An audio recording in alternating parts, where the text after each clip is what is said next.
Muy buenas noches, queridos hermanos y amigos. Bienvenidos a esta noche entre amigos. Hoy, martes primero de septiembre. Se pasó el año volando prácticamente con todo esto de la pandemia. El tiempo ha corrido y la gente quiere que corra mucho más rápido todavía. Pero gracias a Dios seguimos aquí, de pie, por la gracia de Dios. Así que le damos la bienvenida a todos ustedes. Hoy es una noche muy especial. Así que les animamos a que comiencen a compartir esta transmisión a sus contactos y amigos en el Facebook, Instagram, en todas las redes. Como siempre nos acompañan Néstor y David y bueno, como siempre a veces saludan al invitado, entonces, y luego le damos el pase. Primero vamos a dar el espacio a Jairo. Hoy está con nosotros Jairo Nannún. Entonces Jairo, bienvenido, unas palabras de saludo primero. Adrián, gracias por tenerme aquí con ustedes. Gracias, Davison, y gracias, Néstor. Es un placer para mí compartir con ustedes en esta noche, más sobre un tema que tanto me apasiona. Gracias, Jairo, por acompañarnos y qué bueno verte, ¿no? Estuvimos esperando días atrás tu visita, pero supimos que eran momentos un poco delicados en la salud, pero gracias a Dios te tenemos con nosotros. Néstor, buenas noches. Buenas noches, Adrián, Jairo, David y a todos los amigos y hermanos que nos acompañan cada martes en Entre Amigos, ¿no? Esperamos que se sientan a gusto y puedan disfrutar de este tiempo especial y de nuestro invitado. Jairo, qué bueno tenerte con nosotros, que te hayas recuperado y va a ser seguramente un tiempo de mucha bendición. Gracias, Néstor. David, o más conocido como Davichón. Buenas noches, Davichón.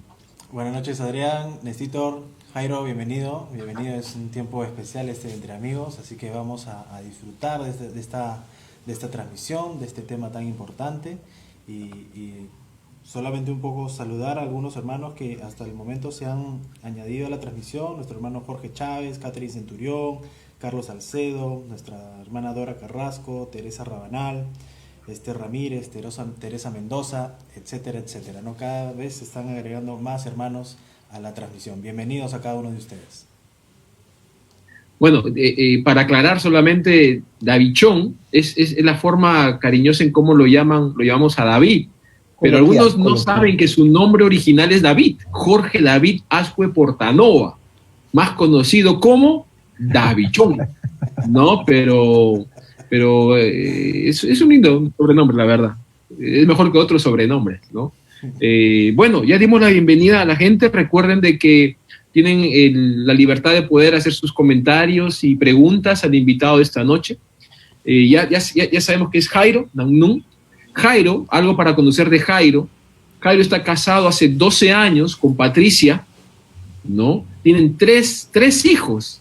Y ya lo que nos contaba es que se casó bastante joven. Entonces, Jairo, ¿cómo así?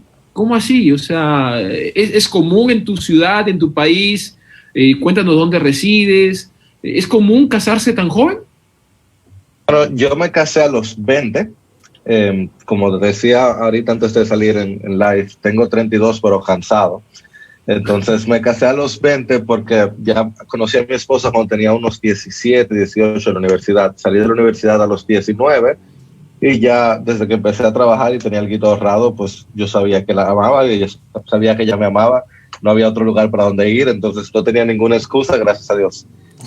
Si me hubiera casado antes, pero no me había llegado el diploma de la universidad todavía, entonces estaba esperando esa parte. Pero imagínate, bueno, conoces un poquito de Patricia. El que conoce a Patricia sabe el que podía agarrarla a tiempo, pues pilas. O sea, desde que pude, de inmediato. Ahora, ¿eso de cansado es producto del matrimonio? O sea, el matrimonio. No, estoy vivo por el matrimonio. Es que. Ok, porque si no, Patricia ahorita. No, gracias a Dios, no. El Señor me ha permitido como que ser precoz en muchas cosas. Entonces, yo salí del colegio de bachillerato a los 16, me gradué a los 19, me casé a los 20, entonces a los 24 me fui a estudiar y iniciamos el Ministerio de Coalición por el Evangelio.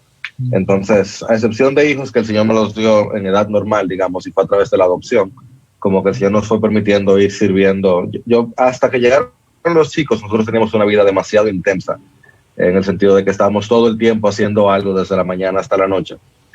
Cuando llegaron los chicos, pues tuvimos que, gracias a Dios, recoger un poquito y pasar más tiempo en la casa. Entonces, eso es. Bueno, qué linda tu historia. Compartimos la misma historia, tú lo sabes, ¿no es cierto? Es el tema de la adopción, que es una bella historia, que no es el tema de hoy, pero la verdad que es algo que nos caracteriza un poquito, ¿no? Cuéntanos un poquito, ya mencionaste el tema de coalición. ¿Qué es coalición? Quizás algunos dudo que no lo conozcan, pero por ahí puede haber alguien que no conozca qué es coalición, qué rol cumples, cuál es la prohibición que tienes de coalición.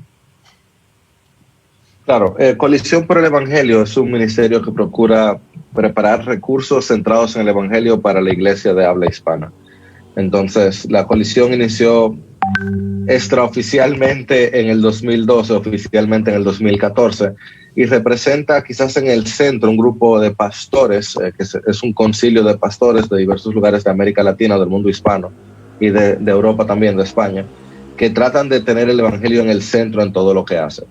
Pero la coalición, la mayoría de las personas la conoce por la página web. La página coaliciónporelevangelio.org es la página cristiana de mayor tráfico en el mundo, por la gracia de Dios.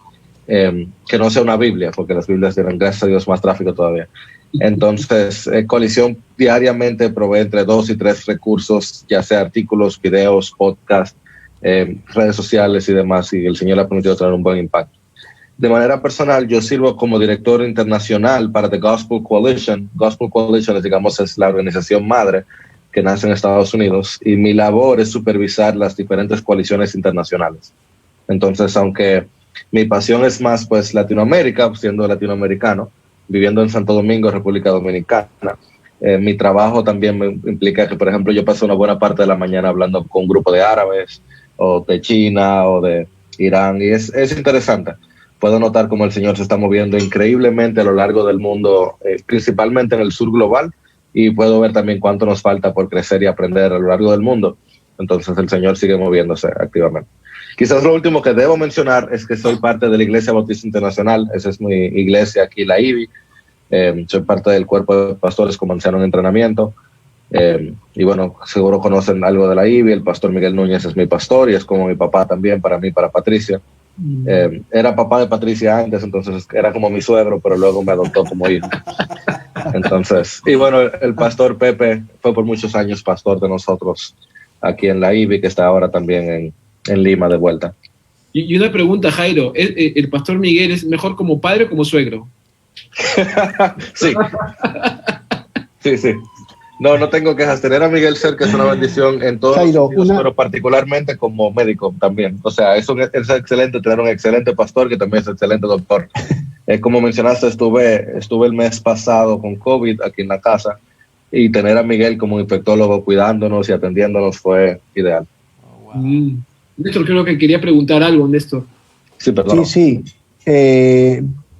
Quizás un poquito, me salgo un poquito del tema, pero tiene que ver con coalición, querido Jairo. El año pasado inició un entrenamiento, ¿no es cierto? Proclama, creo que fue. Este año debió ser el otro, por obvias razones se suspendió, pero no se va a cancelar el proyecto. ¿Nos puedes compartir al respecto? ¿Sigue el proyecto? Sí, gracias. Esa es una excelente pregunta. La idea es poder, o sea, si bien nosotros hacemos mucho online, hay algo tan bueno en poder reunirnos con hermanos, hermanas de diferentes iglesias en diferentes países. Y el año pasado iniciamos esos entrenamientos para pastores y líderes y para la iglesia, el llamado Proclama, que tenía que ver con la proclamación de la palabra de Dios. Lo hicimos en 7 ciudades diferentes de América Latina que queríamos repetir por 3 años.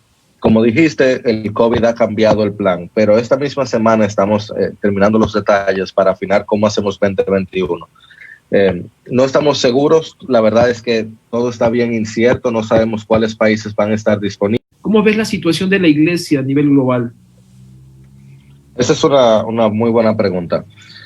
Como mencionaba, yo creo que es evidente, creo que para toda persona que está observando es evidente que el Señor se está moviendo en el sur global.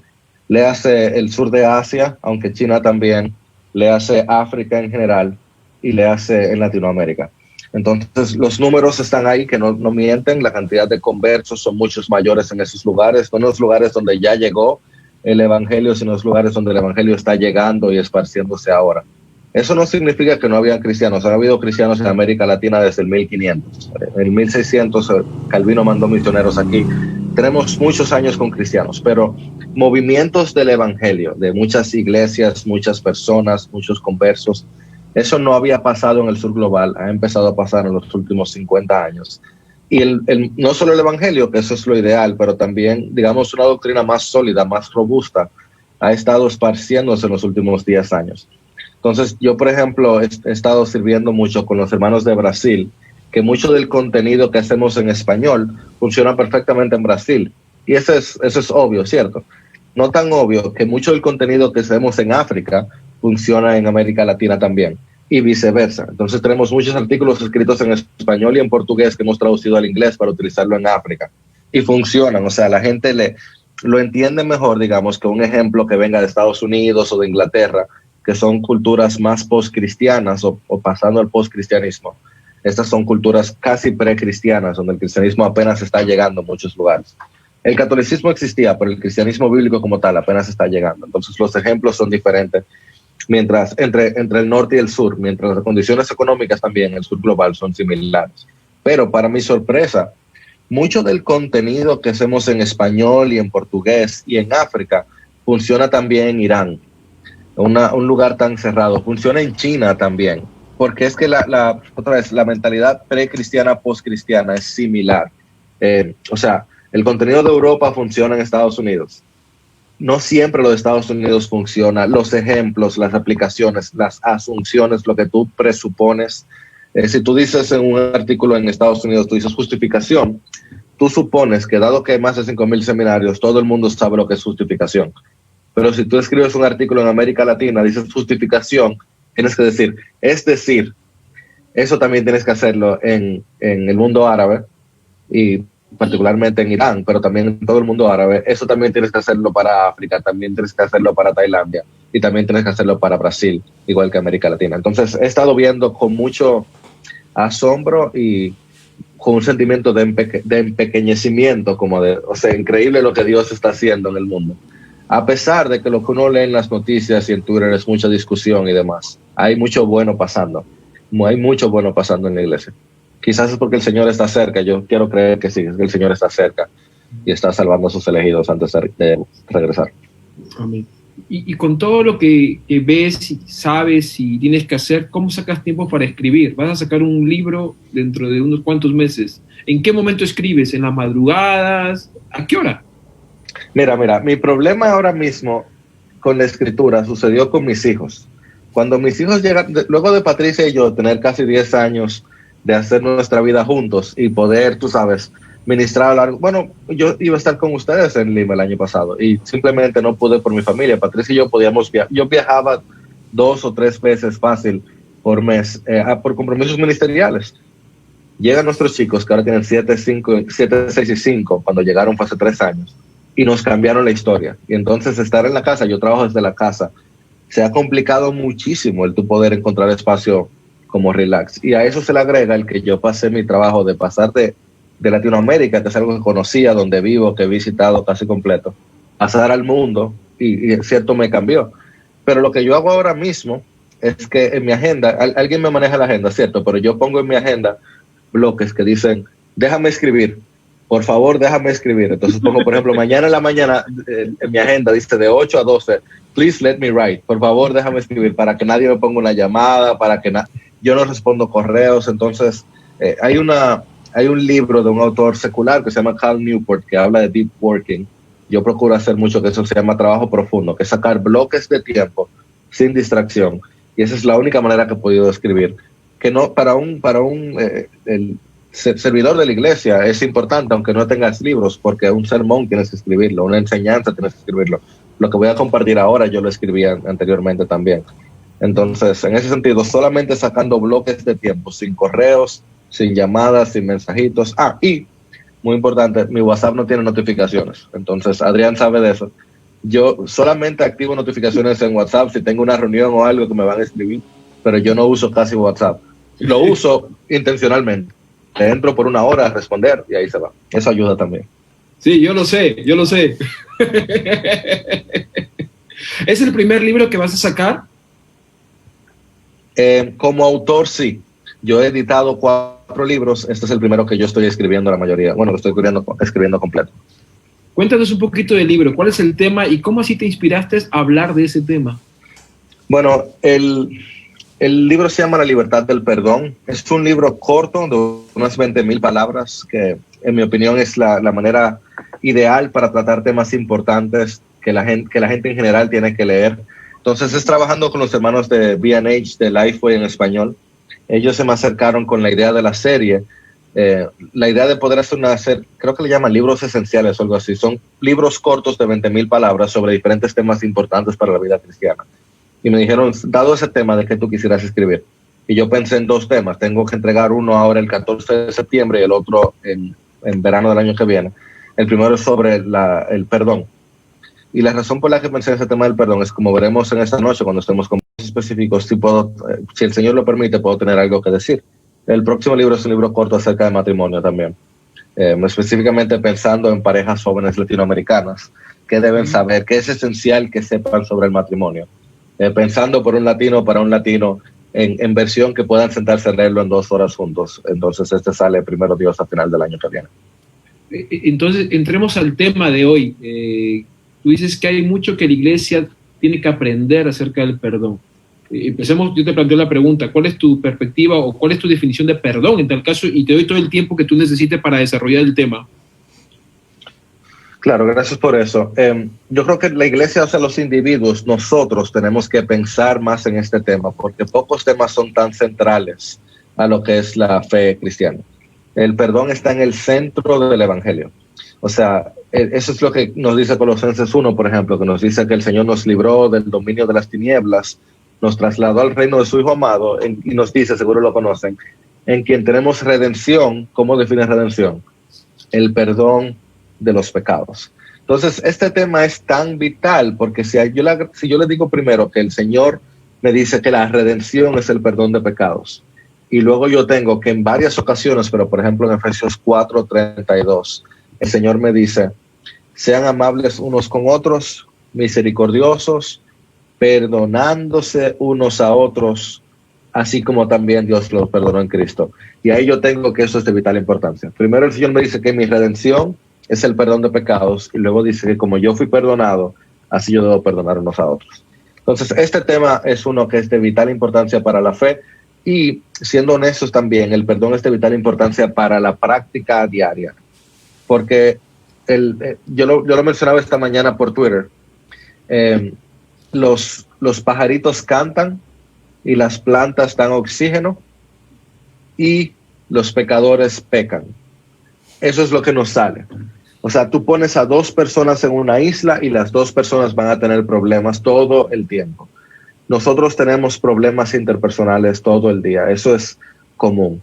Entonces, ya que no vivimos solos, sino que vivimos en una comunidad, por grande o pequeña que sea, vamos a tener que aprender a perdonar, o si no, viviremos con amargura toda la vida. Entonces, esa es como la introducción de por qué este tema es tan importante. No sé si querías que continúe, Adrián. Sí, dale. Bueno, pues déjame entrar un soliloquio ahora por unos 20 minutos, entonces cualquier cosa me pueden interrumpir. Pero hablemos entonces de perdón como tal. Vamos a tomar una definición estándar. Esta va a ser nuestra definición base. Esta es la definición que estoy utilizando en el libro también sobre el perdón. Y es esta. El perdón es una decisión de parte de una persona ofendida de ofrecer gracia al ofensor arrepentido, liberándolo de su responsabilidad moral, buscando la reconciliación. Entonces vamos a tomar un momentico viendo eso por parte. El perdón, la voy a repetir y luego la vemos por parte. El perdón es una decisión por parte de la persona ofendida de ofrecer gracia al ofensor arrepentido, liberándolo de su responsabilidad moral y buscando la reconciliación. Esto para mí, luego de investigar bastante y principalmente de buscar en la Escritura, esta definición para mí encapsula todo lo que el perdón entre nosotros es. Por un lado, lo primero que vemos es que el perdón es una decisión. Y esa es la segunda parte que cuando yo hablo de esto, las personas más le llama la atención. Eso es lo segundo que las personas se quedan como, ¿cómo así una decisión? Porque lo que nosotros pensamos naturalmente es que uno tiene que sentirse listo para perdonar. Esa es la expresión que utilizamos. No, yo no me siento listo para perdonar eso que me hicieron. O yo no me siento, o yo voy a pedir perdón y dice, yo no estoy listo para tratar esto todavía. Y ciertamente, amados, hay sentimientos asociados al perdón. O sea, hay alivio, hay relajación, hay gozo y descanso. Todos esos son sentimientos que uno puede asociar con el perdón. O sea, yo perdono y siento como un alivio. Bien, pero antes de perdonar, uno puede sentir indignación. Durante el proceso de perdón, uno puede sentir incomodidad. Y aún hasta después de perdonar, tú puedes sentir ira y molestia. Y tú dirás, ¿cómo así? Ahora lo veremos en un segundo. Pero la clave es ver que el perdón no es una emoción ni es un sentimiento. El perdón es una decisión. Y por tanto, si esto es así, y es así, no tenemos que quedarnos sentados esperando que llegue el momento de perdonar. De hecho, porque es una decisión, es que la Biblia nos ordena hacerlo. O sea, en Lucas 17:13 el Señor nos dice, tengan cuidado, si tu hermano peca, repréndelo. Y si se arrepiente, perdónalo. No te dice, si se arrepiente y te sientes súper y ya sientes como que de verdad te pidió perdón del corazón, perdónalo. Si ya te sientes listo, eso no es lo que Cristo dice. Si se arrepiente, perdónalo. O Mateo 6 dice, perdónanos nuestras deudas, como también nosotros hemos perdonado a nuestros deudores. O lo que nos dice Colosenses 3:13, oigan, soportándose unos a otros, perdonándose unos a otros. Si alguien tiene queja contra otro, como Cristo los perdonó, háganlo también ustedes. En esos versículos, ¿cuántas emociones vimos? Ninguna. Lo que sí vimos es un mandato. Y Dios no nos ordena tener ciertas emociones, Dios nos ordena obediencia que implica acciones. Entonces, en la Biblia y en la vida, el perdón se trata de accionar, no de sentir. Nosotros, los cristianos, decidimos perdonar, ya sea que lo sintamos o no. Entonces, lo primero, que el perdón es una decisión, pero luego leemos que el perdón es una decisión por parte de la persona ofendida de ofrecer gracia al ofensor arrepentido. Y esta es la parte en la que ustedes van a decir, Jairo, ¿qué vas a decir ahora? Esta es la parte que siempre le llama la atención y sin excepción es la parte que cuando más lo converso con las personas, primero estaban en contra y luego dicen, wow, es verdad. Y esto, obviamente, esto no es un descubrimiento mío, esto es algo que la iglesia conoce por años, pero no lo hablamos tanto porque se nos ha metido una idea terapéutica del perdón. O sea, pensamos en el perdón como algo terapéutico para sentirme mejor. Pero el perdón es entre dos partes. El perdón siempre es entre dos partes. Una parte ofendida que ofrece gracia y una parte ofensora que ofrece arrepentimiento. Mira, si llegamos al momento de estar dispuestos a perdonar, iniciamos el recorrido. La parte esencial, la parte que todo cristiano tiene que cumplir, cada uno de nosotros, es llegar a un corazón que está dispuesto a perdonar. Eso es nuestra responsabilidad. El tomar la decisión de a esta persona que hizo esto, yo lo voy a perdonar. Pero el perdón requiere una segunda parte.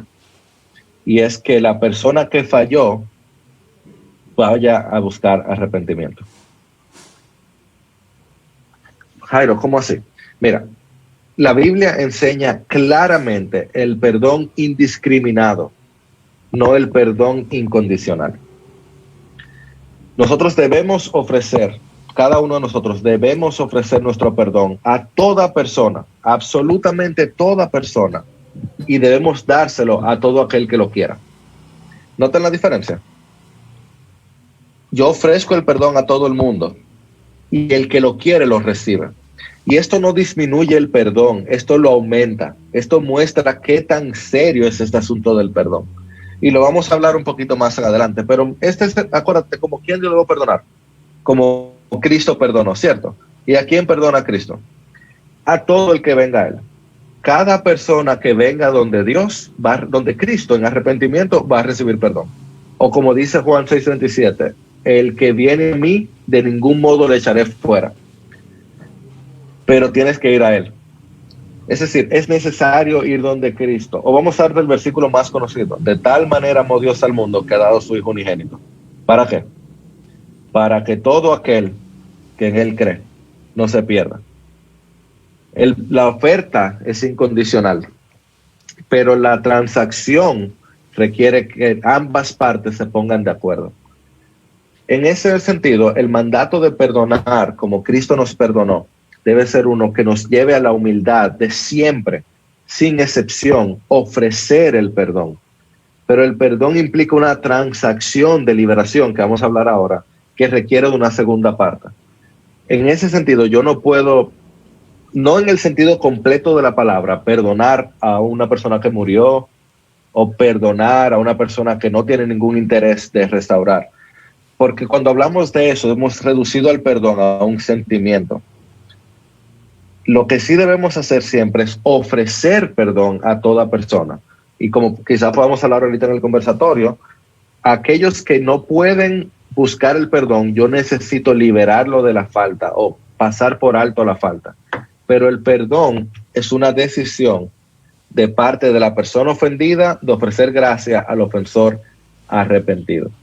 Y estoy seguro que tendremos que hablar de esto más adelante, porque cuando las personas lo escuchan la primera vez se quedan como, Jairo, tú estás diciendo que no perdone. No, Cristo dice que perdone, o si no, yo no seré perdonado. Pero entonces, el perdón es una decisión por parte de la persona ofendida de ofrecer gracia al ofensor arrepentido, liberándolo de su responsabilidad moral. Es decir, la ofrenda que nosotros hacemos es la ofrenda de ofrecer pasar por alto la ofensa. Diciendo que nosotros somos los ofendidos, aunque siendo honestos, muchas veces nosotros somos los ofensores o los ofensivos. Pero diciendo, vamos a ponernos como que somos todos buenos. Ustedes tres son los buenos, yo soy el ofensor.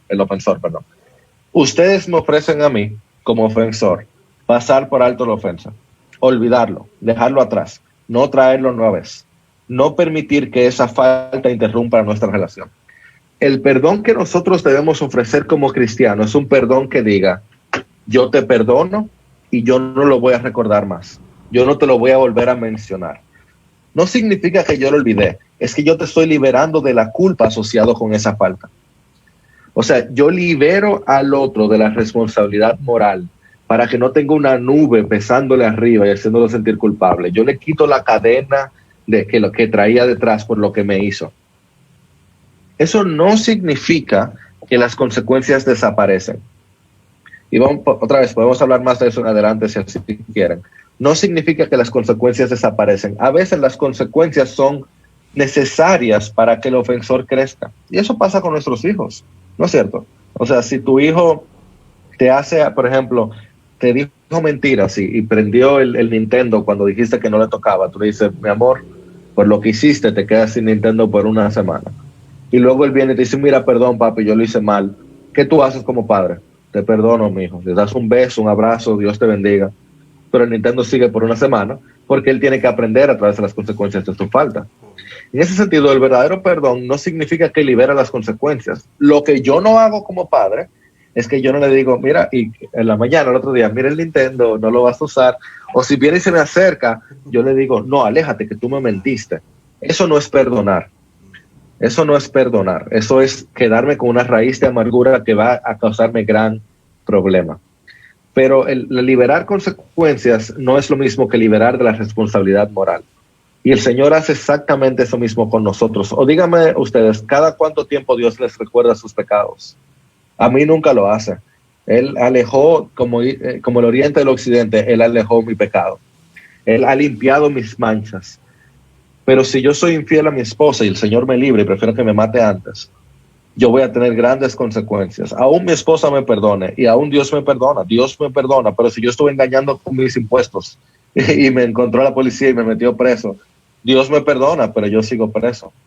Entonces, el perdón no significa que nos libera de las consecuencias, pero sí de la responsabilidad moral. Y por último decía que el perdón es una decisión por parte de la persona ofendida de ofrecer gracia al ofensor arrepentido, liberándolo de su responsabilidad moral, buscando la reconciliación. Y esta última parte es lo más importante del perdón. A la luz de la palabra, no hay perdón sin reconciliación. Voy a repetir eso para los que están detrás que no escucharon bien. A la luz de la palabra, no hay perdón sin reconciliación. Imagínate que Dios agarrara y ahora toma al cristiano y le dice, mira, tú eres pecador, pero yo te perdono. Resuelve. Y te da la espalda. Sería todavía peor que la condición anterior, porque de pronto encontré libertad de perdón, pero no tengo una relación con aquel que me perdonó. Pues a la luz de la palabra, ya que estamos llamados a perdonar como Cristo nos perdonó, el perdón bíblico es un perdón que está siempre detrás de la reconciliación. Óigame esto, el propósito del perdón es la reconciliación. No hay perdón verdadero si las dos partes siguen de espalda y no de frente. El perdón verdadero hace que las dos partes que estaban uno en contra del otro ahora se miren cara a cara. Pero puede ser que la falta haya sido tan grave que ahora tome mucho tiempo poder acercarse hasta verse como estaban antes. Es más, puede ser que la falta haya sido tan horrendo que lo que ocurrió fue tan grave o ha sido tantas veces que ha pasado que ya nunca más vuelvan a estar tan cerca como antes. Pero se supone que estamos dando pasos hacia acercarnos. Y te voy a dar un ejemplo bien fuerte. Si una persona es tan, vamos a decir, te voy a dar un ejemplo más suave antes del fuerte. Digamos que Adrián contrató a Davichón y Davichón era un empleado de Adrián, pero lo estuvo engañando por años. Le robaba un poquito de dinero, un poquito de soles cada vez, un poquito de dinero. Pasa el tiempo, Adrián se da cuenta y Davichón dice, Adrián, perdóname, yo lo hice demasiado mal, perdóname. La labor de Adrián no es esperar que su corazón esté listo. Él debe decir, ir delante de Dios, decirle, Dios, dame la paciencia. David, yo te perdono.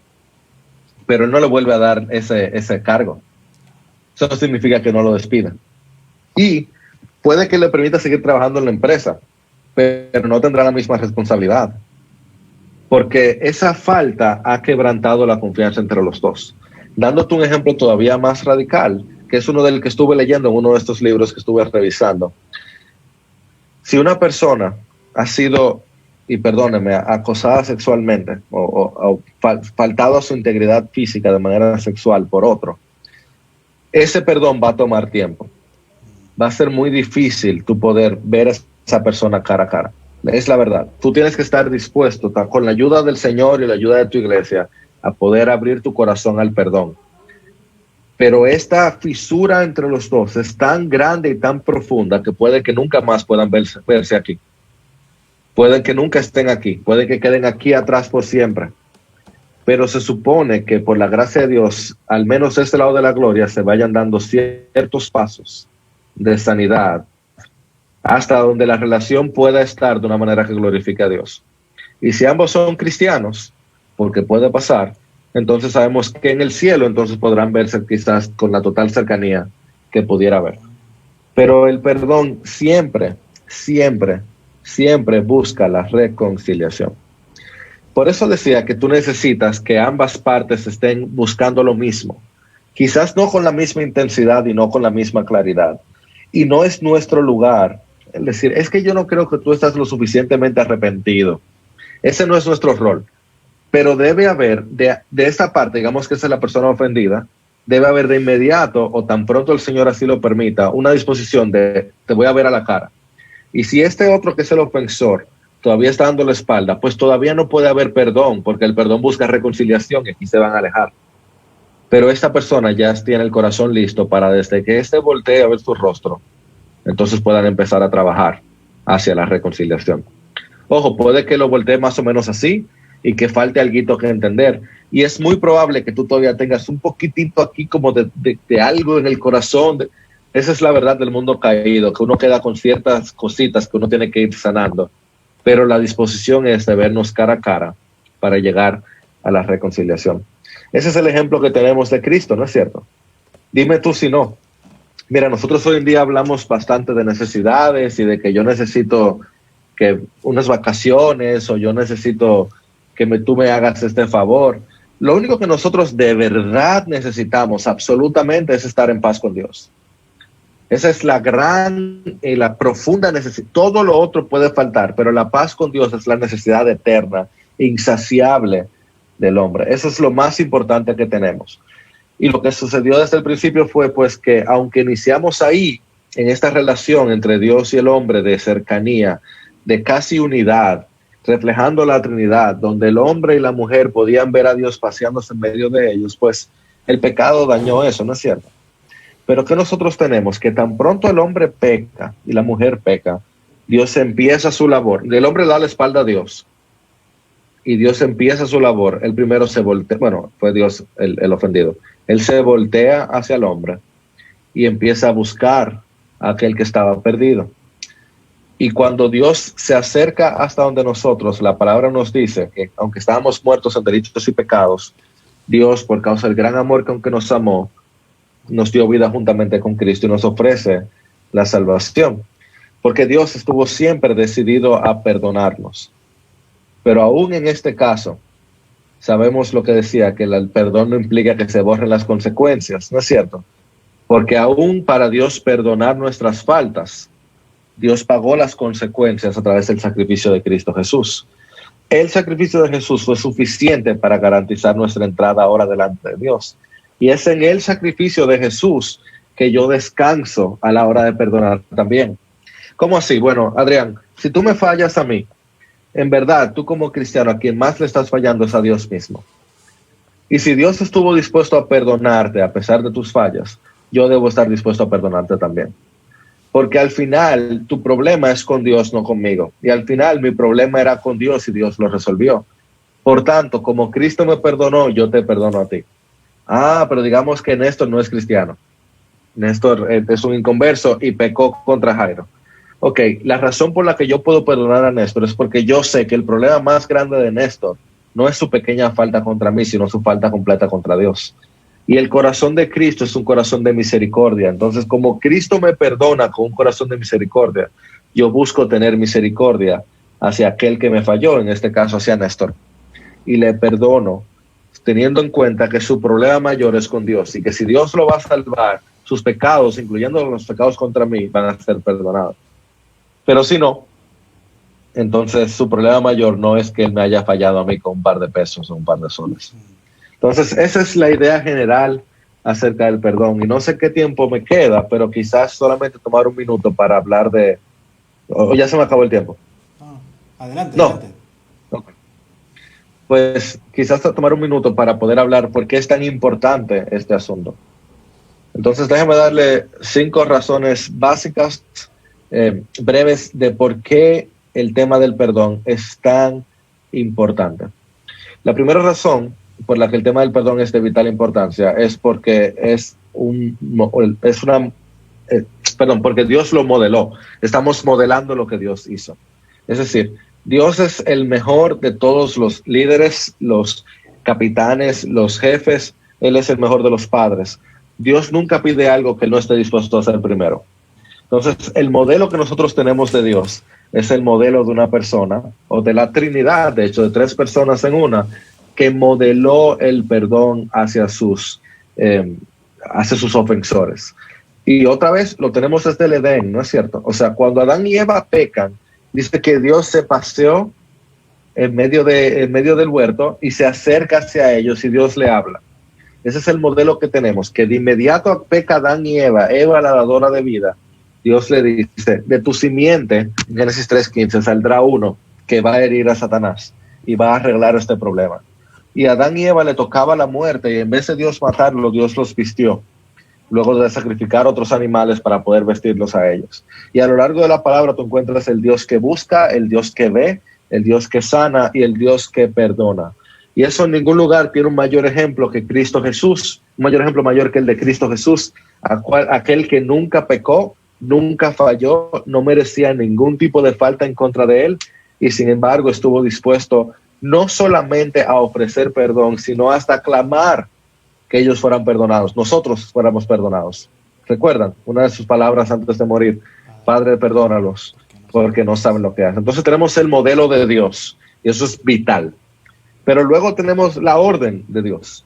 O sea, Dios nos mandó a perdonar. Y hay versículo tras versículo, tras versículo, tras versículo, tras versículo que nos ordena a perdonar, incluyendo 3 ocasiones diferentes donde Cristo dice que si no perdonamos, no seremos perdonados. Entonces, es de vital importancia porque Dios nos ha ordenado hacerlo y queremos ser obedientes a la voz de nuestro Dios. Una tercera razón, primero es porque Dios lo modeló, segundo porque Dios lo ordenó, tercero porque todos fallamos. Y esto no podemos dejar de enfatizarlo, amados, es que vivir en este mundo implica vivir con gente que peca. Y no hay forma de vivir en paz si no entendemos que tenemos que perdonar. O sea, eso, Patricia y yo somos consejeros prematrimoniales y matrimoniales y eso es constantemente algo que recordamos. Una pareja exitosa es una pareja donde ambos están tratando de perdonarse el uno al otro. Esa es la verdad. O sea, aún el mejor de los matrimonios, la mejor de las familias va a requerir que uno vaya donde el otro y diga, perdóname porque. Esa es la verdad. Todos fallamos. Entonces, para poder existir, si no queremos vivir en un mundo totalmente a solas, necesitamos aprender a perdonar. Porque eso nos va al cuarto punto, es que el perdón nos libera de la amargura. Entonces, es importante perdonar porque queremos cuidarnos de las raíces de amargura. Y ustedes conocen este dicho, ¿cierto? Que el perdón es el ir a liberar a un prisionero y cuando lo libertas te das cuenta que el prisionero eras tú. Es verdad y es real que la falta de perdón crea en nosotros no solamente ansiedad, no solamente inseguridad, no solamente molestia, sino que nos lleva a una profunda tristeza. El estar todo el tiempo pensando o de vez en cuando pensando en una falta cometida en contra de nosotros, nos mete en una mentalidad de víctima, que es una mentalidad de derrota, que es una mentalidad de amargura, que es una mentalidad de orgullo. Entonces el tema de perdón y la importancia del perdón es tal porque nos cuida de la amargura y nos da una mente más sana, que por tanto puede relacionarse mejor con los demás y obedecer mejor a Dios en el día a día. Y en último lugar, el tema del perdón es importante, aunque no tengamos total claridad con esto, por algo que ya mencioné, porque Cristo dice que si no perdonamos, no vamos a ser perdonados. Eso dice la palabra. Y podemos darle todas las vueltas que queramos y podemos decir, yo entiendo que es así, que tiene que ver con el fruto, que un corazón que no está dispuesto a perdonar es un corazón que no ha recibido el perdón de Dios. Y esa es, para mí es la explicación teológica, pero la frase literal es que aquel que no perdone no va a ser perdonado. Eso es lo que literalmente nos enseña. Estoy buscando el pasaje, pero Lucas 17, donde nos enseña claramente eso. Y de hecho, nos encontramos también en Mateo 18, donde Cristo nos dice, porque no perdonaste a tu consiervo, yo no te voy a perdonar, en la palabra de los deudores. En Marcos 13 también tenemos eso. Y Spurgeon decía, me encanta cómo lo dice, tú lees tu propia sentencia de muerte cuando repites el Padre Nuestro sin haber perdonado a los demás. O sea que eso es lo que Cristo nos dice. Él lo modeló, Él lo ordenó, Él nos ha enseñado y nosotros sabemos que todos fallamos. Él nos ha mostrado y la vida que Él ha orquestado nos ha mostrado que nos cuida de la amargura y Él nos ha dicho que si no perdonamos, tampoco seremos perdonados. Entonces, otra vez, no sé cómo estoy de tiempo. Dígame si me queda 1 minuto, 3 minutos para saber qué tiempo tomo. Como les mencionaba, ese es un libro que ya está casi listo, entonces estoy tratando de resumir como todos los principios brevemente. Adrián, tu micrófono. Tu audio, Adrián. Está en mute, Adrián. Perdón. Digo, 2 minutos para entrar en un diálogo, porque hay varias cosas que estás mencionando y que creo que queremos también hacerte unas preguntas. Sí, yo tengo varias. Excelente, qué bueno. Pues aquí voy con, quizás, no sé, decidan ustedes. Decimos cómo debo perdonar o cómo yo sé si he perdonado. ¿Cuál de las dos quieren en los 2 minutos? Decidan ustedes. A ver, Néstor tiene que pedirme perdón. ¿Cómo? Entonces creo que, ¿cómo yo sé si he perdonado? ¿Cómo yo sé si he perdonado? Esa es una muy buena pregunta. Y voy a dar un resumen que no es mío. Es de un autor norteamericano, se llama Ken Sande, que él dice, este es como el resumen más corto que tengo sobre el tema. Esta es la manera de saber si yo he perdonado. Si yo puedo hacer estas 4 promesas. ¿Ok? Son 4 promesas que si las he hecho o estoy dispuesto a hacerlas, entonces he perdonado. Primero, es que yo no voy a seguir pensando en eso que pasó. Yo no voy a seguir pensando en si yo perdoné o él me perdonó. Yo prometo, si yo puedo prometer, yo no voy a seguir pensando en eso. Si lo cumplo, yo he perdonado. Yo no sigo pensando en este asunto. En segundo lugar, yo no vuelvo a traer este incidente. Yo no lo voy a usar en tu contra. Yo no voy a volver a traer esto. Si tuvimos una conversación después, si tú hiciste algo parecido, yo vuelvo y te traigo eso. Primero viene a mi mente y luego vienen mis palabras. Si eso ocurre, yo no he perdonado todavía. Porque el perdón implica que yo no voy a decir, ¿tú te acuerdas que eso pasó una...? Si eso yo lo estoy diciendo, yo no he perdonado completamente todavía. Porque todavía está en mi mente y estoy dispuesto a traerlo a mis palabras. En tercer lugar, yo prometo que no voy a estar hablando de este incidente con otros. Si yo sigo hablando del tema, quizás no con la persona, pero con un tercero, entonces todavía no ha ocurrido un perdón real. Porque todavía hay algo en tu corazón que tiene una raíz de amargura, por pequeña que sea, porque tú sigues trayendo el tema. Y en cuarto lugar, tú sabes que tú has perdonado si ese incidente ha quedado en el pasado y se ha podido sanar la relación. Tanto como se pueda, recordando que hay ejemplos, ¿cierto?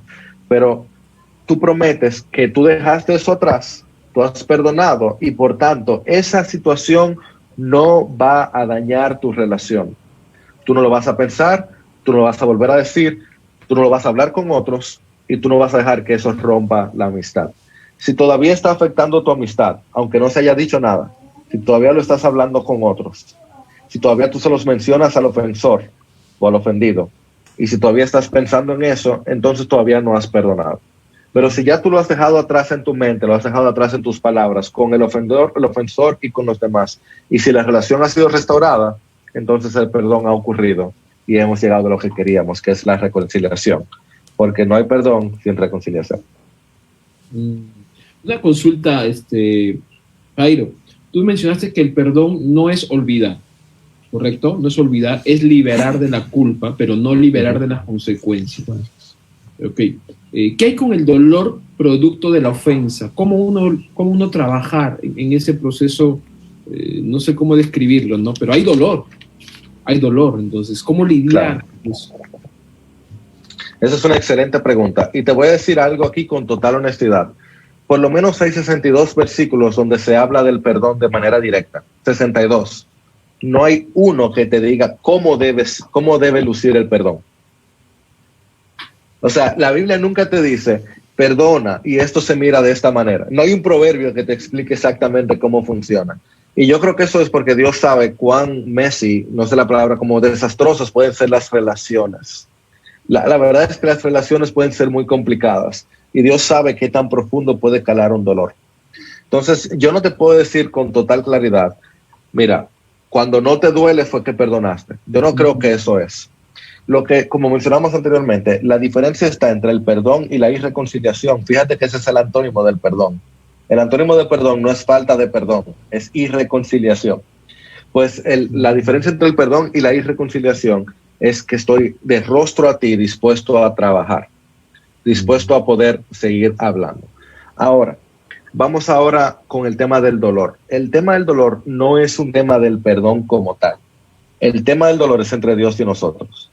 Cuando nosotros nos hiere a alguien y tú lo has perdonado, primero es con Dios, por supuesto, pero luego tú lo has perdonado. Cuando todavía queda dolor en ti, es algo que tú tienes que sanar en tu relación con Dios y tal vez con la ayuda de otro. Entonces, a veces el dolor es natural. Por ejemplo, una persona que una persona de fuera haya herido profundamente, diga, bueno, vamos a tomar el ejemplo de Davichón y Adrián.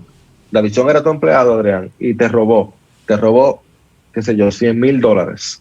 Después de que tú lo tomaste, cuando nadie sabía quién él era, y lo entrenaste y te entregaste por él y te sacrificaste y te robó $100,000, eso va a tomar tiempo sanar ese dolor. Tú lo perdonaste, no le volviste a su trabajo, tiene otro trabajo, muy bien. Pero ¿cómo tú vuelves a sentirte a salvo con él? Bueno, tú tienes que acercarte a Dios y pedirle primero, Señor, ¿qué tú querías enseñarme en medio de esta situación? Segundo, decir, Señor, ¿cuál es la expectativa que yo tenía? Porque usualmente nuestros grandes dolores vienen por expectativas incorrectas. Entonces preguntarte, Señor, ¿qué expectativa incorrecta yo tenía? ¿Por qué me sorprendió que alguien fallara contra mí? ¿Qué no he entendido de la realidad humana? Si a ti uno de tus 12 te traicionó, otro te negó, otro te abandonó, otro quería estar a la diestra y a la izquierda, luego de que te invertiste en ello en 3 años. Entonces, ¿cuál es el problema de mi expectativa? Y quizás en cuarto lugar, Señor, ¿qué ídolo hay en mí que sacudió? Porque muy frecuentemente las razones de nuestro dolor es porque había un ídolo entre nosotros que fue sacudido, y eso es lo que nos molesta tanto. Ya sea el ídolo de la familia, ya sea el ídolo de la reputación, ya sea el ídolo de las finanzas, ya sea el ídolo de la seguridad. ¿Qué ídolo era que yo tenía, Señor, que tanto me sacudió este pecado que alguien cometió en contra mía? Porque la forma piadosa de reaccionar ante las faltas de los demás es la forma de Cristo, el cual, cuando Pedro lo negó, él resucita y dice, dile a mis discípulos y a Pedro. Y luego va y se encuentra con Pedro y le dice, tú me amas. Y cuando Pedro no puede llegar a ese estándar, Cristo le dice, ok, tú me quieres. O sea, ese es el corazón sano, el corazón que entiende que el otro me falla, pero todavía yo puedo volver a reconciliarme y dejar pues ese dolor atrás. Ahora, Adrián, déjame ser claro. No siempre es tan simple así. No lo mencioné al principio, pero vale la pena mencionarlo ahora. Normalmente, usualmente, las personas que nos hieren son las personas que más amamos. Lo normal es que quien nos hiera es nuestro familiar, nuestro esposo, nuestro amigo, nuestro hermano de la iglesia, nuestro pastor. Eso es lo normal. Eso es lo acostumbrado. Son las personas que más amamos quienes más nos hieren. Y en todo lo que dije ahora se aplica a esto. Pero hay momentos que son extraños que nos hieren profundamente, como un asalto, como un desfalco, como un acoso sexual, una violación. Ese tipo de faltas, que son faltas más graves usualmente, siempre requiere ayuda de un tercero. Tú tienes que ir donde alguien que ayude en la mediación de la relación también, ¿ok? O sea, que te ayude a poder perdonar, y también tú tienes que ir con que ese alguien te acompañe en consejería hacia un proceso de sanidad. Porque por algo la Biblia nos dio 66 libros. Hay versículos ahí que tú nunca vas a usar si no pasas por un tiempo de dolor específico. No solo en los Salmos, también hasta en Eclesiastés. Entonces, el dolor profundo, usualmente causado por extraños o personas foráneas a tu círculo, siempre requiere de un tercero que te ayude a poder sanar. Néstor, ¿querías preguntar algo? Sí, gracias. Revelador, muy bueno. Mencionaste que no hay perdón sin reconciliación, Jairo. ¿Cómo podríamos explicar la relación que tuvo Pablo con Bernabé? Hechos 15, si no me equivoco, tienen un encuentro y dice que no fue cualquier encuentro, fue un encuentro duro. Y personalmente mi apreciación, lo que yo siempre he pensado, es que ellos no guardaron nada en el corazón, pero a veces lo más sabio es ir cada cual por su camino. No llegaron al punto de decir, bueno, está bien, ok, bueno, vamos a ceder y vamos a seguir juntos. Ok. Entonces me preguntas, ¿se perdonó Pablo a Bernabé? ¿Perdonó Bernabé a Pablo? Claro. No sabemos. El testimonio bíblico no nos da claridad. Mira, al principio yo no tenía idea de quién falló ahí. Y como decía, a veces es claro cuál es el ofensor y cuál es el ofendido. A veces sí. Pero muy frecuentemente no es tan claro. Y el ofensor también fue ofendido y el ofendido también fue ofensor.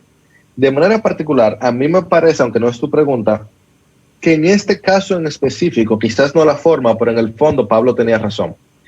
Me parece que eso es el testimonio de la Escritura porque Bernabé desaparece mientras Pablo continúa en ministerio. Ahora, de alguna manera u otra, alguna reconciliación sí hubo.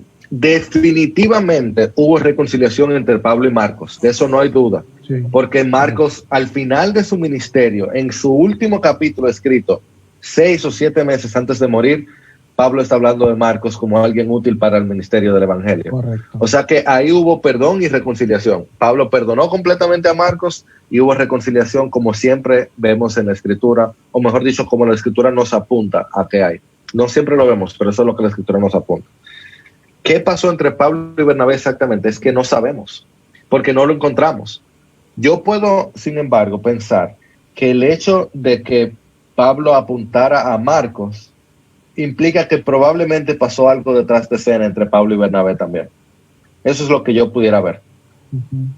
Que si lo que pasó entre Pablo y Bernabé fue bueno, no fue bueno. Se produjo, dice Hechos 15 al final, tan gran desacuerdo entre ellos, a pesar de que Bernabé fue quien trajo a Pablo a los apóstoles, a pesar de que Bernabé fue el que le dio los primeros empujes, que también trabajaba con Pablo y que hasta económicamente, no sé si recuerdan eso, Bernabé fue el que económicamente apoyaba a la iglesia en Antioquía.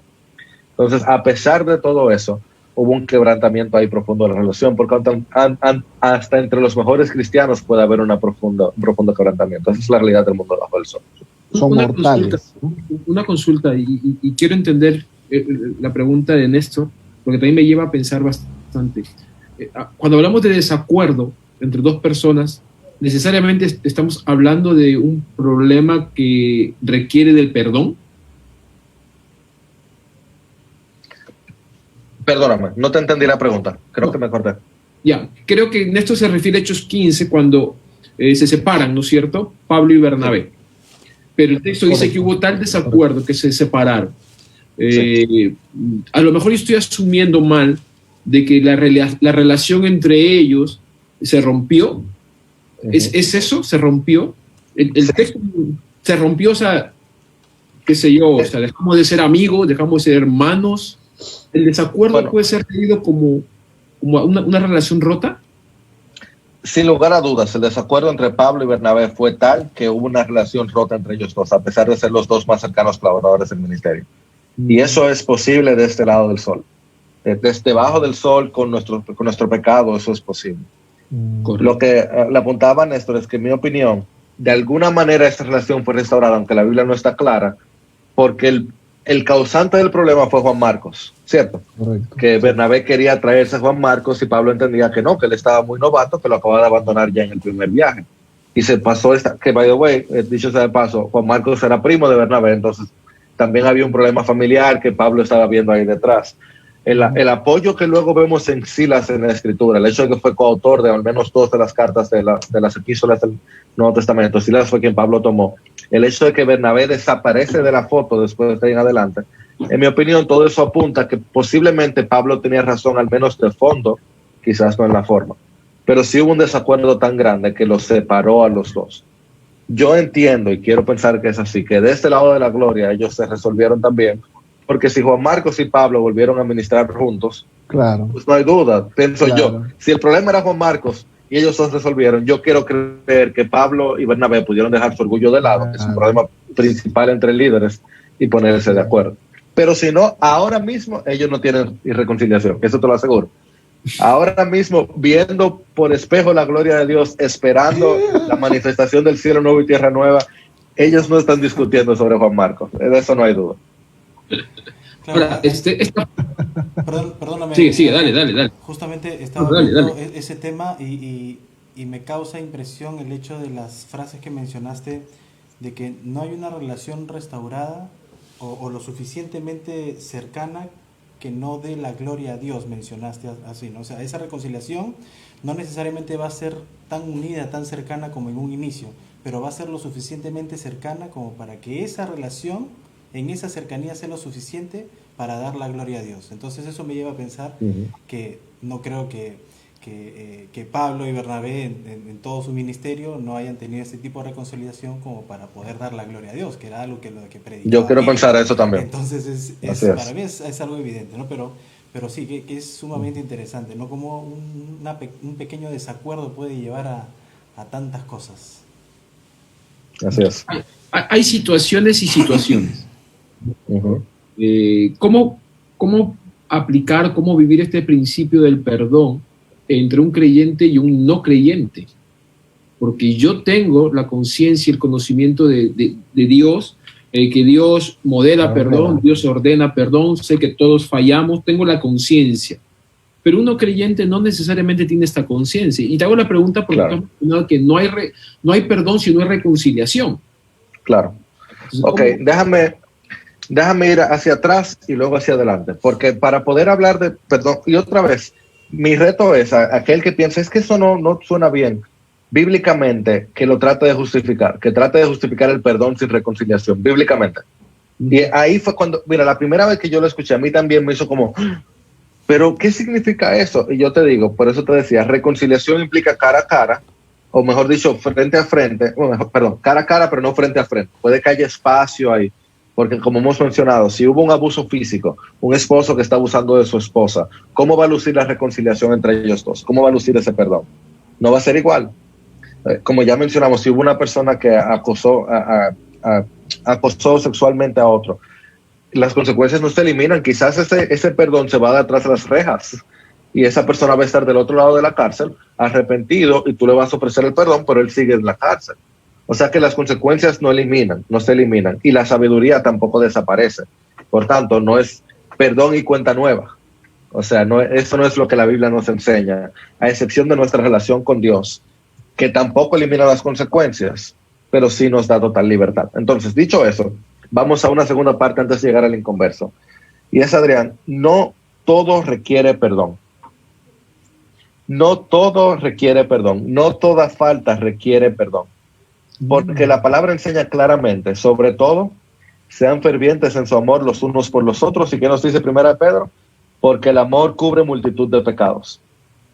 Hay muchas situaciones que nuestra labor como cristianos no es iniciar un proceso de reconciliación y restauración, es pasar por alto la ofensa. Y a veces nosotros, yo incluido, nos ofendemos demasiado rápido. Entonces, en muchas ocasiones, lo que es necesario no es un proceso de perdón, es un proceso de autohumillación. Es de yo ir delante de Dios y pedirle, Señor, perdóname por lo fácil que me humillo. Porque muchas veces yo simplemente debiera pasar por alto la ofensa, pero mi orgullo hace que sea un asunto mayor y que entonces yo tenga que iniciar un proceso de reconciliación. Pero Proverbios nos enseña claramente cómo el soltar de las aguas es el inicio del pleito. Por tanto, lo estoy parafraseando, no lo empieces, aguántalo antes de que empiece. Entonces, muchas veces lo que necesitamos hacer es pasar por alto la ofensa en vez de iniciar un proceso de perdón. Ahora, ¿cómo yo sé entonces? Quizás 3 principios simples.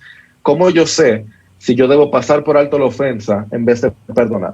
Lo primero es, yo tengo que revisar mi corazón. Yo tengo que revisar hacia adentro y pensar, yo estoy molesto por razones correctas. Y de hecho, si cada vez que tú tienes un conflicto, tú estás seguro de que tú tienes razón, tú no tienes un problema de perdón, tú tienes un problema de orgullo. Si tú siempre eres el ofendido y no el ofensivo, tu problema está en tu corazón. Entonces, si tú siempre eres el que tienes la razón y entonces hay que empezar un inicio de perdón porque tú fuiste ofendido, eso no funciona así, mi hermano. Comúnmente, lo único que tú tienes que hacer es ir delante de Dios y decir, perdóname, Señor, por ser tan orgulloso. Porque mira cuán pocos conflictos interpersonales tuvo Cristo. Siendo Él el Dios creador perfecto y recibiendo ataques todo el tiempo, Él tuvo muy pocos conflictos interpersonales. Entonces, primero, revisa tu corazón. Segundo, revisa la importancia de la situación. Hay cosas que genuinamente no valen la pena. La semana pasada, y ojalá no esté viendo, pero no va a caer, yo tuve una dificultad con un empleado que me dijo algo en medio de una reunión que yo me quedé como, qué extraño que tú le hables así, pues a quién es tu jefe, humanamente hablando. Y me sentí mal, o sea, me sentí irrespetado. Y yo iba a iniciar un proceso de perdón. Yo le iba a decir, mira, hermano o hermana, esto y aquello. Pero antes le escribí a Fabio, que ustedes conocen. Le digo, Fabio, tú estabas en la reunión, ¿qué tú piensas? Dice, yo creo que algo que tú puedes pasar por alto. Y yo sentí de inmediato una convicción del Señor, que me dijo, Jairo, tú te ofendiste por orgulloso. La razón de tu ofensa fue tu orgullo. Y en ese momento dije, eso yo voy a pasarlo por alto y se acabó. Y ahora lo traje a colación porque me servía como ejemplo y lo pensé, esto sirve como ejemplo. Pero en mi corazón, gracias a Dios, no tengo nada contra esa persona, que es una excelente persona o persona, empleado o empleada con quien trabajo. Entonces, hay veces que yo tengo que revisar la importancia. No, quizás eso no amerita un proceso de perdón y reconciliación. Eso lo que amerita es que tú lo pases por alto. Pero una tercera cosa, primero es revisar mi corazón. Segundo, revisar la importancia de la situación. Y tercero, revisar si es un patrón. Si la causa de la ofensa parece ser algo que pasó una vez y como que nunca pasa, pasa por alto eso. Esta persona siempre te es respetuosa, pero ese día te respetó. Pasa por alto, hay que ver qué estaba pasando en su corazón. Quizás esa persona estaba pasando por un momento muy difícil en su vida. Nadie sabe lo que tú estabas luchando. Eso es diferente a alguien que tenga un patrón de pecado contra tu vida, que constantemente está fallando de esa misma área. Entonces, en ese caso, tal vez tú lo has confrontado ya y no has hecho caso, pues ahí posiblemente, en vez de dejar una ofensa y ya, entonces es necesario traer un mediador que ayude por el proceso de sanidad, porque ahí es que sale Mateo 18, ¿cierto? O sea, esta persona está pecando y yo quiero ayudarlo a que él esté más limpio delante de Dios. Entonces, esto es para diferenciar entre un proceso de perdón que implica reconciliación y pasar por alto la ofensa. Esta es la regla general más simple del mundo. Si tú puedes olvidarlo durmiendo, deja eso ahí ya. Si tú te acuestas a dormir y al otro día eso no está en tu mente, olvídate de eso. Eso pasa por alto la ofensa. El amor cubre multitud de pecados. La discreción del hombre, dice Proverbios 19, lo hace lento para la ira y su gloria es pasar por alto una ofensa. Entonces, como vivimos en un mundo pecaminoso, lleno de pecadores, es glorioso una persona que puede no ofenderse tanto y simplemente pasar por alto la ofensa. Dicho, eso quería decirlo, Adrián, porque eso nos lleva al otro punto. ¿Qué hacemos con inconversos? Y no me ha preguntado qué hacemos con el que no se quiere arrepentir, pero ¿qué hacemos con inconversos? Yo creo que ahí hay una frase de una película que se llama Troya, con Brad Pitt, en los 2004, 2003, donde él dice una frase que yo la recuerdo todo el tiempo. Él dice, no hay pactos entre leones y hombres. Eso es refiriéndose a una persona que él consideraba inferior, que quería hacer un pacto con él. Y dijo, no hay pactos entre leones y hombres. Mi amado, entre cristianos y no cristianos no hay pactos. No hay lugar, honestamente, en cosas simples, para uno mantener corazón de amargura, para uno dar espacio a Satanás cuando uno deja que el sol se ponga, ¿cierto? Que eso está en el mismo contexto de perdonar. En Efesios 4, cuando yo estoy manteniendo un corazón dolido hacia un inconverso, porque el problema profundo del inconverso es que está muerto en delitos y pecados. El no cristiano está atrapado en la corriente del príncipe de la potestad del aire. Está totalmente esclavizado hacia las pasiones de su mente y de su carne. Está esclavizado hacia lo sensacional, lo que se siente, no hacia las realidades eternas.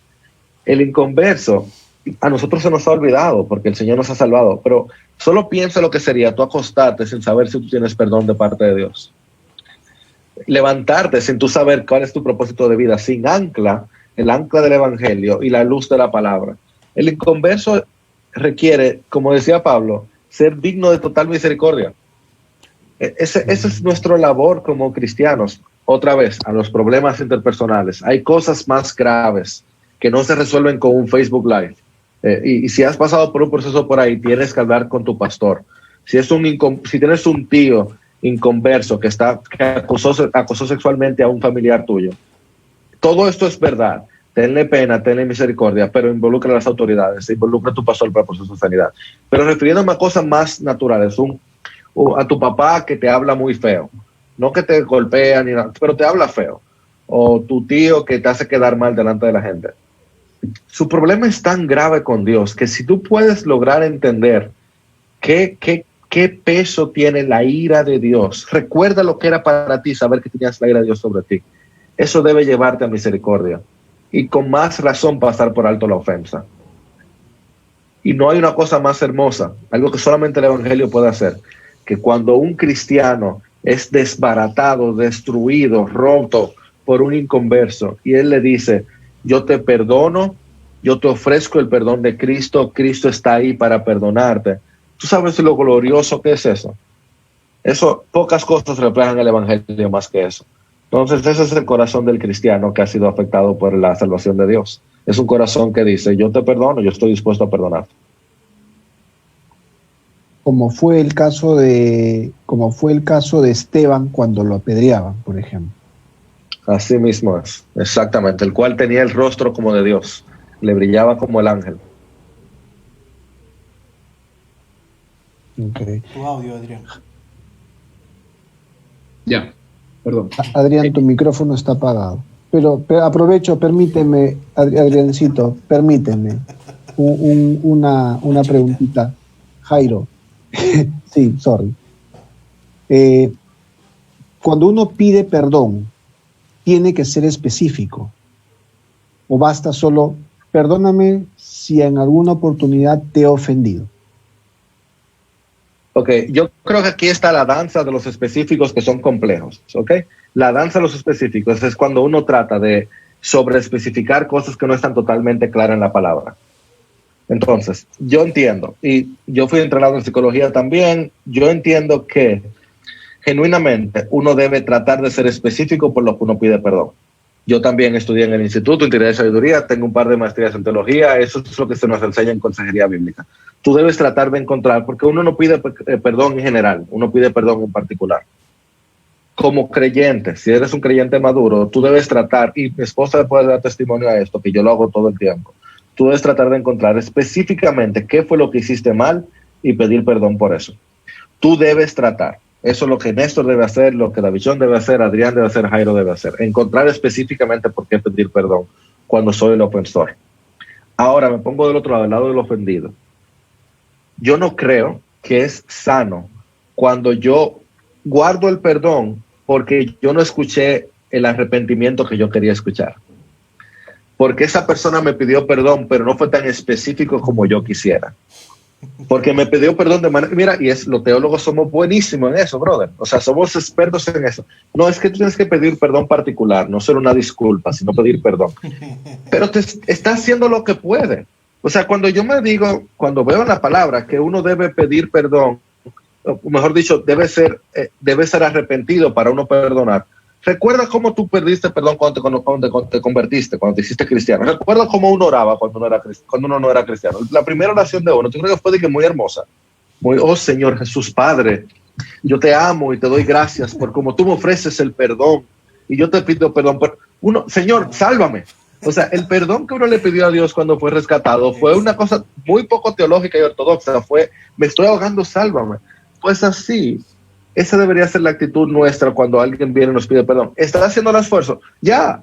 O sea, la razón por la que tú necesitas, o por la que el perdón necesita que haya arrepentimiento al otro lado, es para poder trabajar hacia la reconciliación. Pero tú no esperas pasos perfectos, tú solo esperas pasos. Aunque sea stumbling, aunque sea cayéndose, pero un paso hacia el lado correcto. Entonces, yo creo que es responsabilidad del creyente maduro el poder hacerse frente y ser valiente frente a sus pecados. Y poder explicar tanto como uno pueda. Pero hermanos, no siempre podemos. A veces tú ni sabes bien qué fue lo que hiciste mal y por tanto el ofendido debería cuidarse de no poner un estándar más alto que el que Dios tuvo cuando nos perdonó. Simplemente te están pidiendo perdón. Recíbelo, mi hermano, te perdono.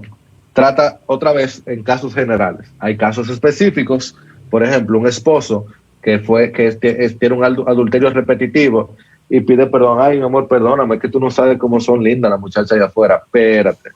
Aquí hay un patrón, aquí requiere mediación para ver si se puede llegar a la reconciliación del matrimonio. Siempre se puede llegar a la reconciliación de la relación como hermanos, pero la reconciliación de la relación anterior, eso es diferente.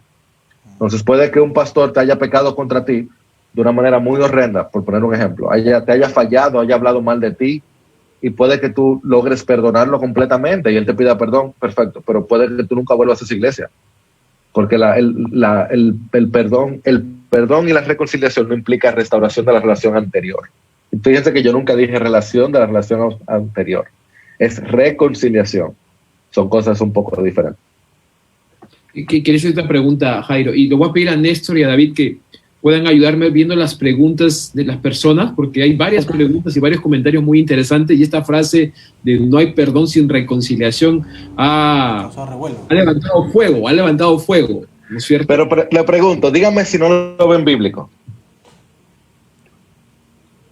¿Quieres que te leamos los comentarios? No, pero creo que se ha aclarado. Sí. Jairo, creo que se ha aclarado cuando has mencionado lo último. Una cosa es reconciliación y otra cosa es la restauración de la relación anterior. De la relación anterior. Ahí ya se aclaró. Ya. Sí. Jairo, tenía una pregunta. Mencionaste que el perdón es una decisión. Uh-huh. Mi pregunta es, ¿esa decisión se toma en un momento o puede ser también tomado en un proceso de tiempo saludable, ¿no? Bueno. O tiene que ser inmediato, o sea, yo decido hoy. Sí, es un momento y un proceso. Míralo de esta manera.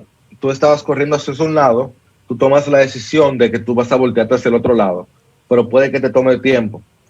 Pero ya tú empiezas a girar hacia ese otro lado. Entonces tú estabas hacia acá, que era dándole la espalda, y tú decides que tú vas a darle el frente.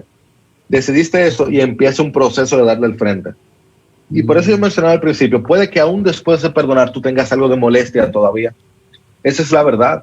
Todavía te sientas algo herido, porque nosotros no somos Dios. Dios es el único que puede hacerlo perfectamente de un momento a otro. Puede que todavía tú estés luchando con ciertas cosas interiores, pero a veces para el cristiano la mente llega primero que el corazón.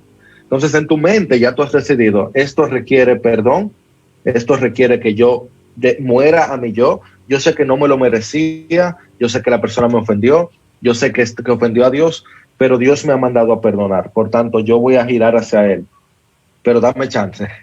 Dame un tiempito para poder llegar hacia allá y poder... Ya tu mente está lista y puede que tú hasta lo expreses. Eso puede pasar en un matrimonio cuando hay una ofensa tal. Mi amor, mi corazón está listo mi mente está lista para perdonar. Yo estoy camino hacia allá. Solamente dame un par de horas para resolver y poder dar el paso hacia allá. Es un reconocimiento de que somos seres caídos y nosotros no hacemos así, no estamos listos para transformar de un momento a otro cuando hemos sido heridos. Pero la decisión sí está tomada. Entonces, al final, sí, la decisión es un momento. La acción puede que lleve un par de horas. La razón por la que digo horas y no días, porque yo creo que hay un mandato en la Escritura de que no se ponga el sol sobre nuestro enojo. Y yo no creo que es sabio, dentro de lo posible, pasar más que una noche antes de de tomar esa decisión de perdón y empezar el proceso de reconciliación. Empezar el proceso que puede tomar meses o años. Porque en lo que me duermo y me levanto, aparece otra noticia, me entero de otra parte, y entonces Satanás empieza a preparar espacio en nuestro hogar, le damos lugar al diablo. Entonces empieza a tejer. Entonces, si ya tú decidiste que vas a perdonar, esa otra noticia llegó tarde. Pero si todavía estás así que pensándolo y demás, ahí es que el diablo empieza a tomar lugar. Literalmente, eso es lo que dice la Escritura. Y Jairo, ¿qué pasa cuando esta frase que ha sido muy buena y ya muy bien explicada, no hay perdón sin reconciliación, ya es con uno mismo, el perdonarse a uno mismo? Esa es una pregunta que varios están haciendo en el chat.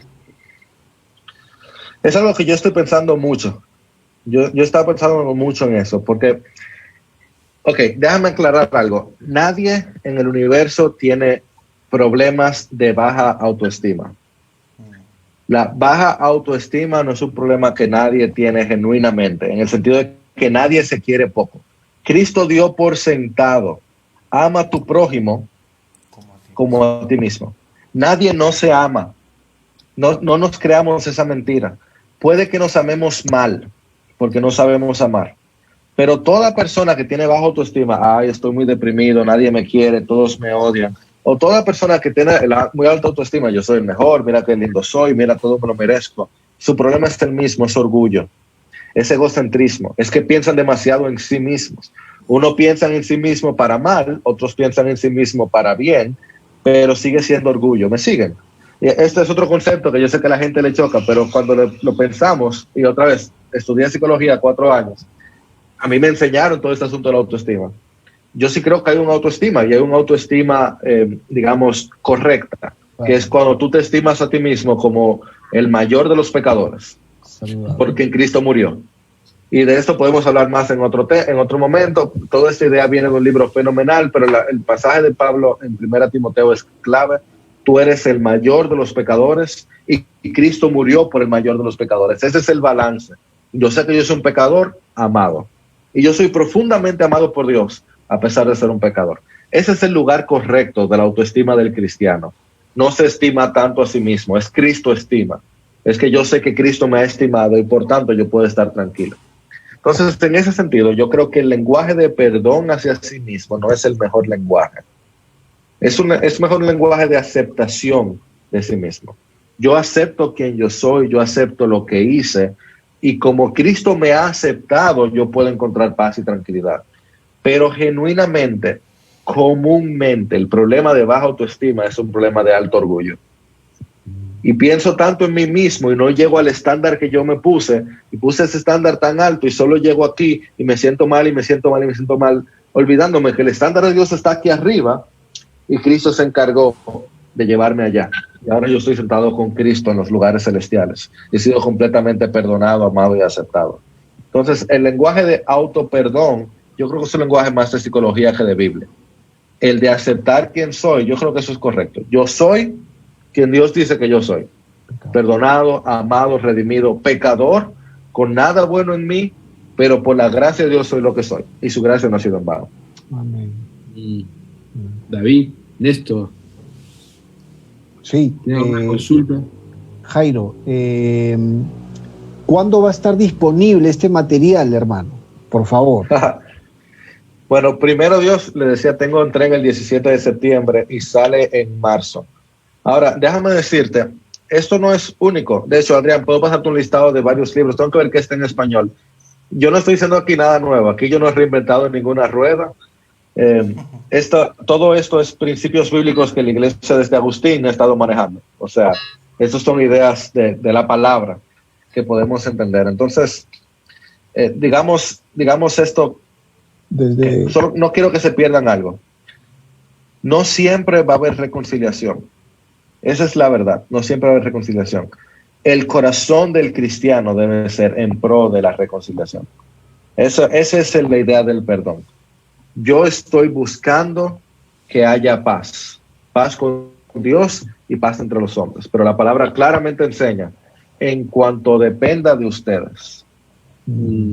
Si el otro no está dispuesto, yo tengo que asegurarme que yo delante de Dios hice mi parte. Yo pedí perdón si fui el ofendido, yo ofrecí perdón, pedí perdón si fui el ofensivo, ofrecí perdón si fui el ofendido. Yo tengo que hacer mi parte, pero Dios se encarga de la parte del otro. Cada cual rinde cuentas al Señor. Marzo. Mira, hay varios sí, temas, hay varias preguntas. Sí, La verdad sí. que hay muchas preguntas, ¿no? El tema de cómo tratar el perdón en medio del abuso, el adulterio, abuso infantil, porque hay varios matices, son varios los matices, creo, ¿no es cierto? Entonces, pasaríamos, creo, horas y horas y horas hablando de este tema. Ojalá podamos tenerte otra oportunidad más con la segunda parte, Jairo, el perdón segunda parte. Quiera Dios. Nada más 3 capítulos del libro, son 7, entonces quedan 4. Quedan 4 por ver allí. Ya ves, déjame decir, ¿tú sabes cómo tratamos los ejemplos, las cosas difíciles del perdón? Eso es lo que no se puede olvidar, iglesia. No siendo simplistas. No va a ser una sesión de consejería, no va a ser una reunión, un abuso sexual, un adulterio, una confesión de un desfalco de años, de robo, de una mentira constante, que una persona tenía otra familia. Eso no se resuelve en una consejería. Pero mis ojos lo han visto y la palabra claramente enseña. De este lado de la gloria sí se resuelve. Dios sí sana corazones, sí restaura matrimonios y sí hace que personas que hayan sido heridas profundamente puedan perdonar. Pero no es simple. A veces toma semanas, meses, años. Pero Dios lo hace. Bueno, tenemos el ejemplo de José, de Egipto. Bueno, entonces, Jairo, nos vas a tener que perdonar, porque te vamos a invitar una segunda vez. Pero no tienes que pedir perdón de manera específica, no solamente así general, sino de manera específica. Estamos así ahorita, así. Te voy a escribir para pedirte perdón específicamente. No, pero Jairo, la verdad que el tema ha quedado, el tiempo ha quedado corto. Esta es una de las charlas que el tiempo se ha pasado volando. Sí. Y la verdad que ha sido sabrosa la conversación, ¿no? Y ha sido instructivo, como alguien lo puso en el Facebook, ha sido muy instructivo, la verdad, y ojalá podamos tenerte una segunda vez, y no en marzo cuando salga el libro, sino quizás antes, ¿no? Para poder hablar más de este tema. Y creo que hay otro tema también que me llamó la atención que tú dictaste un curso acerca de cómo aprovechar el tema de la tecnología para el crecimiento, y hoy en día que todo el mundo está usando la tecnología, pero a veces ven el lado positivo, pero a lo mejor no ven el riesgo y las amenazas, ¿no? Cómo aprovecharlo efectivamente, ¿no?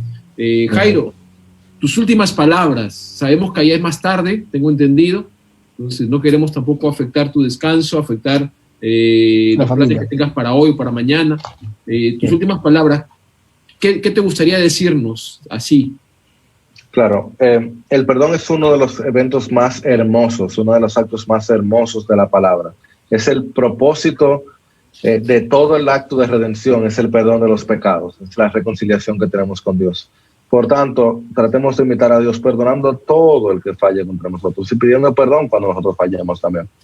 La bendición que tenemos en Cristo es de que Él nos ofrece perdón de pecados. El modelo que tenemos de Cristo es el de ofrecer perdón de pecados. Así que no busquemos ejemplos y excusas y que no. Si pecó contra ti, perdónalo. Que tu corazón esté abierto, dispuesto siempre a perdonar en pro de una reconciliación, porque eso le da mucha, mucha gloria a Dios. Eso es algo que solamente el Evangelio puede hacer posible. Amén. ¿Cómo te has sentido, Jairo, en esta noche? Muy bien, gracias a Dios. ¿Sí? Davidson debió hablar más, pero fuera de que Davidson casi no habló. Creo que ha sido reprendido, creo. Si tienen que pedirse perdón después, ahí hay tres, que uno es el mediador, resuelven los otros dos y luego se turnan. Y quizás para despedirnos, cada uno puede dar una frase, creo, de lo que hemos conversado ya con Jairo, una frase que puede resumir lo que en esta noche el Señor nos ha enseñado a través de Jairo, ¿no? A ver, ya que no ha hablado mucho, David, a ver. Yo la frase que tengo aquí es, cuando la relación se ha sanado lo suficiente, se puede dar la gloria a Dios, ¿no? Amén. Néstor. Sí, yo me identifico mucho con no toda falta requiere perdón, que tiene que ver con la gloria del hombre es pasar por alto la ofensa. Eso es lindo, maravilloso, precioso. Bueno, qué bueno. Bueno, gracias, Jairo, una vez más. Gracias, ¿no? Gracias por acompañarnos, por tomarte el tiempo. Sabemos que tienes una agenda muy cargada. Nos alegró mucho verte ya recuperado. Si Dios quiere, podamos en el futuro juntarnos y hacer más cosas. El año pasado fue una bendición servirles, ayudarles aquí en Lima. Y si mañana en el futuro se pueden hacer más cosas, pues ya sabes que tienes acá un grupo de amigos con los cuales puedes contar. Y verdad quisiéramos tenerte una oportunidad más. Queremos, antes de despedirnos, recordarles que mañana tenemos nuestro servicio virtual de miércoles de oración, pero vamos a tener Santa Cena. Entonces, a nuestros hermanos y amigos, que les vamos a pedir que se conecten vía Zoom. Queremos hacer un espacio mucho más íntimo, mucho más de familia espiritual. Así que vamos a mandar el link del Zoom a través del grupo de WhatsApp, ¿correcto? Para que usted pueda conectarse y tenga todos los implementos listos como lo hemos hecho en oportunidades anteriores. Si bien no podemos hacerlo físicamente, presencialmente, pues también es un espacio para poder recordar que somos una familia espiritual y que Cristo nos une y que Cristo da sentido a nuestras vidas y a nuestra relación como iglesia. Además de eso, el día domingo, para recordarles, aun cuando ya se está anunciando en las redes, tenemos un día especial de ayuno y oración. De las 9 de la mañana hasta las 10:30 de la mañana vamos a estar conectados vía Zoom también, un espacio más íntimo para los que puedan acompañarnos, para tener un tiempo de orar, de meditar en la palabra de Dios, por las circunstancias que estamos viviendo. Sabemos que este tema de la pandemia es un problema mundial, pero si leemos las noticias, Perú ha alcanzado el primer lugar en tasa de mortalidad y de contagio. Entonces yo creo que hay algo también ahí que como iglesia deberíamos hacer y responder de una manera muy particular. Luego a las 10:30 entramos a nuestro servicio habitual, 10:30 de la mañana, y a las 12:15 que acaba el servicio nos conectamos nuevamente vía Zoom. Le vamos a mandar el link o el grupo de WhatsApp para cerrar ese tiempo íntimo de oración entre hermanos de la iglesia de Breña. Hermanos, muchísimas gracias, saludos a todos los que se han conectado. Replique usted estas conversaciones, recuerden que están en nuestro canal de YouTube, buscan lista de reproducción, charlas entre amigos. Hasta ahorita hemos colgado las 12 primeras, de los 3 primeros meses. en las próximas semanas vamos a ir colgando las siguientes. La siguiente va a estar la charla con Jairo y puedes compartirlo. Es libre, el compartir es libre, así que compártelo con otras personas. Gracias, Néstor. Gracias, David, por acompañarnos. Por siempre. Jairo, una vez más, muchísimas gracias. Muy buenas noches, que Dios les bendiga. Jairo, quédate un ratito en internet. Buenas noches, bendiciones. Buenas noches.